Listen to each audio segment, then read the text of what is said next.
Salve turma, mais um vídeo aqui do curso Pandas Essencial. Eu sou o professor Samuca, seja bem-vindo, deixa seu like e se inscreva no canal. Vamos ver agora uma outra alternativa para nós fazermos algumas seleções, algumas filtragens no nosso data frame. Então ainda, pessoal, seguindo a mesma filtragem, querendo fazer a mesma ação que nesse caso é selecionar apenas os preços dos postos de São Paulo, ou seja, os registros que medem preços de combustíveis no estado de São Paulo. Então a gente já viu uma alternativa, vamos ver uma outra que é muito utilizada, que eu gosto bastante, que é usar o método query, para nós filtrarmos linhas de um data frame baseado numa query, numa pergunta. Então para fazer isso, basta que a gente pegue o nosso dataset, então eu vou até mostrar aqui nosso dataset de novo, tá? Nosso data frame, nossa tabela.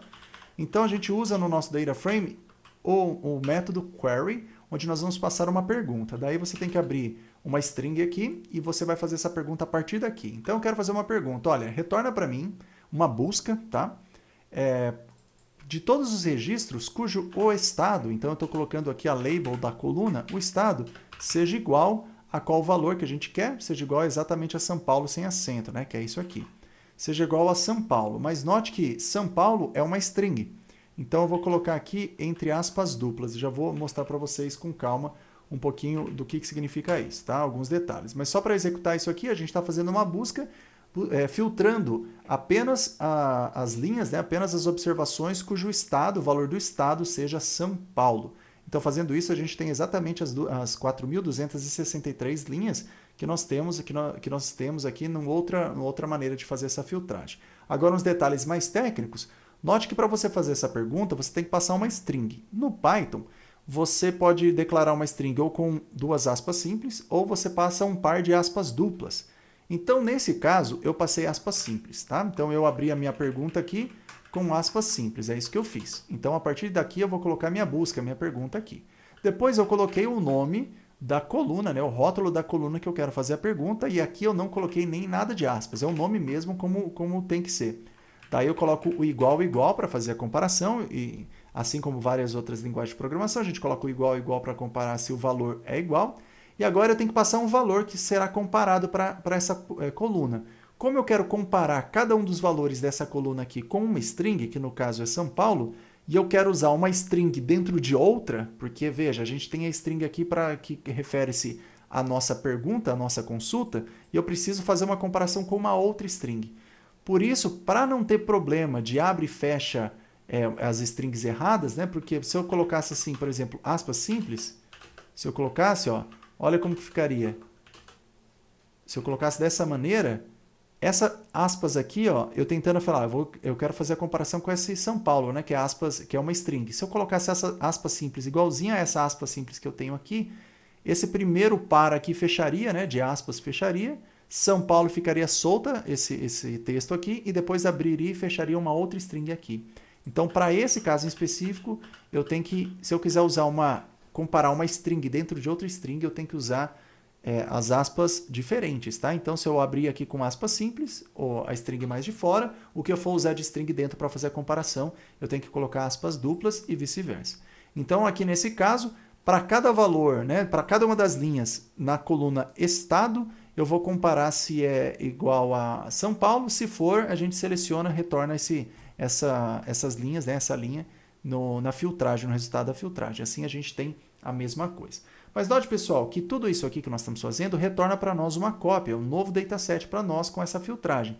Uma boa prática é salvar o data frame filtrado em uma nova variável. Isso simplifica a complexidade do código para futuras análises, está aqui faltando o S, para futuras análises feitas para os postos de São Paulo, por exemplo, neste caso, né? Para os postos de São Paulo, neste caso. É isso que a gente tem. Então, o que a gente vai fazer aqui? Para facilitar a nossa análise, eu vou criar uma variável chamada postos de São Paulo. Eu posso aqui fazer de duas maneiras. Eu posso usar essa query aqui do jeito que está, ou eu posso usar esse código aqui acima, né, que seria a nossa seleção, né, esse código aqui, que já está em memória, então vai funcionar. Então você escolhe o jeito que você achar melhor. Como a gente está nesse vídeo mostrando o data query aqui, .query, eu vou usar dessa forma aqui, tá bom? E assim a gente pode mostrar, por exemplo, os nossos postos. Nossa variável postos São Paulo, ela é um data frame, tá? Olha uma tabelinha aqui, se eu mandar imprimir o tipo, vocês vão ver que é um data frame. É isso que nós temos, ó, um data frame. E ela tem um dado shape, né? Postos SP shape, ela tem um shape, que é exatamente daquilo que nós temos. E aqui agora nós podemos mostrar aqui, ó, postos SP, nós podemos mostrar a cabeça da lista, por exemplo, que são os primeiros elementos aqui da lista. Tá bom? Então a gente tem esse tipo de ação aqui que nós podemos fazer com salvar nesses data frames da filtragem aqui em uma outra variável que facilitará. A gente não precisa fazer essa busca múltiplas vezes. Fez uma busca, fizemos uma primeira filtragem, salva o resultado numa variável, que será um outro data frame, e a partir desse data frame filtrado a gente vai fazer alguma análise em cima desses dados, tá bom? Aqui tem um último ponto que eu quero mostrar para vocês, é o seguinte, resetando os índices. Note, pessoal, que aqui na nossa filtragem, após a gente selecionar apenas os postos de São Paulo, né, as amostras, né, os registros, as linhas, elas mantiveram o mesmo índice do data frame original, né? Então isso acabou acontecendo aqui. Eu tenho até essa observação que eu coloquei agora para vocês. Ó. Note que os índices das linhas, registros, após a filtragem, continuam sendo os mesmos do data frame original. Em muitas situações, manter essa informação será importante, exatamente como é originalmente. Mas, se você quiser resetar os índices do data frame filtrado, fazendo com que os registros comecem agora com o índice 0 até número de linhas -1, use o método reset_index para isso. Então, o que eu quero dizer? Ao invés de você, ó, note que aqui, ó, se eu mandar, ao invés de imprimir a sua cabeça, ó, vamos mandar imprimir todo o data frame, note que nós temos aqui, ó, 4.263 linhas, o nosso data frame filtrado, mas os índices vão até 106.000, né, 821. Se a gente quiser resetar esses índices de modo que eu quero que agora o meu primeiro registro comece com o índice 0, 1, 2 até 4.263 menos 1, ou seja, o último registro aqui vai ser 4.262. Para fazer isso, eu posso usar o método resetIndex. Então, eu posso fazer assim, ó, se eu estou com o meu dataset, como chama, é posto São Paulo, né? Eu posso fazer assim, ó, posto São Paulo resetIndex. Se eu fizer dessa maneira, ele vai retornar para mim um novo data frame, agora com os índices resetados. Ó. Eu tenho um novo data frame com os índices resetados começando de 0 até 4.262, que é a quantidade de linhas menos 1.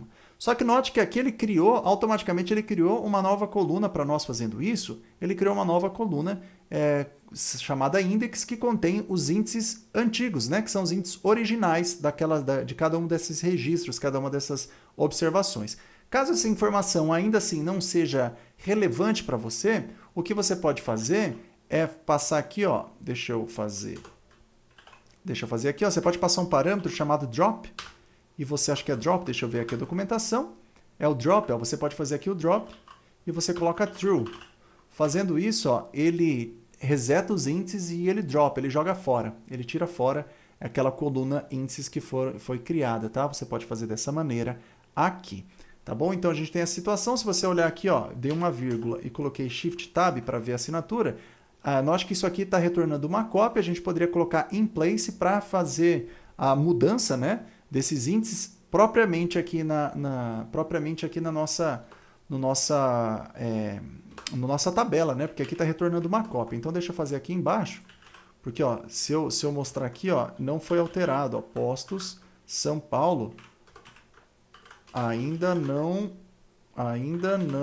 foi alterado. Foi alterado. Precisamos usar o atributo ou parâmetro in place igual a true. Porque ó, se eu mostrar aqui, ó, a variável posto São Paulo ela não foi alterada, ela continua sendo assim. Então, se eu quiser alterar in place, basta que eu coloco isso e coloco in place true.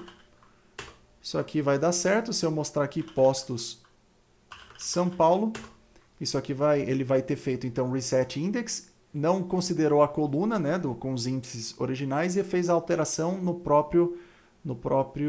na própria variável, né, no próprio data frame. Você pode fazer dessa maneira, mas uma outra forma que vocês comumente verão para ser feitas é fazer tudo numa linha só, da seguinte maneira. Eu pego aqui o resultado da query, ó, na mesma linha que eu faço a query, cadê? A nossa query que está aqui em cima, ó, vou copiar isso aqui, vou lá embaixo.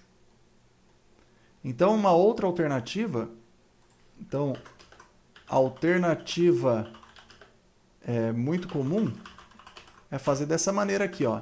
Você tem aqui a sua query que vai retornar um data frame com os índices originais, né? Basta, isso aqui é um data frame, ele retorna para nós um data frame. Basta que a gente venha aqui, coloque reset index e a gente coloque drop false. Como ele já está retornando para nós, isso tudo aqui vai retornar uma cópia dos dados e a gente não está alterando necessariamente o data. Então, o que está acontecendo? Isso aqui ele retorna para nós uma cópia dos dados, tá? Filtrados. Então, isso aqui é uma cópia, não tem nada a ver mais com a variável data. Em cima dessa cópia, a gente está gerando umas alterações em cima da cópia, que vai gerar uma outra cópia para nós. Então, a gente não precisa passar, nesse caso aqui, o inPlace igual a true. Não precisa, isso aqui vai dar certo também. Se a gente mostrar aqui, ó, Postos, São Paulo, isso aqui vai dar certo. A gente tem, faltou o drop false. Deixa eu dar uma olhadinha aqui. Na verdade, eu fiz errado, né? Drop true, né? Não é drop false, né? Eu quero fazer a remoção, né? Então aqui está errado. Então eu faço isso, agora eu vou dar um enter, beleza. O index não está mais aqui. Estava porque eu tinha colocado drop false, né? Drop true, na verdade. Feito isso, pessoal, esse é um jeito muito comum que vocês vão ver códigos na internet, tá bom? O pessoal fazendo a seleção e querendo já resetar os índices, fazendo tudo numa mesma linha. Isso é muito comum e a gente vai adotar isso daqui para frente, tá bom? Então aqui a gente tem a nossa variável postos underline SP, onde nós podemos trabalhar com alguma análise estatística, alguma coisa em cima disso, a gente pode trabalhar nessa tabela filtrada, tá bom? Então por esse vídeo é só isso, no próximo vídeo a gente continua ainda sobre esse tópico de filtragem de data frames, filtragem de dados. Até o próximo vídeo.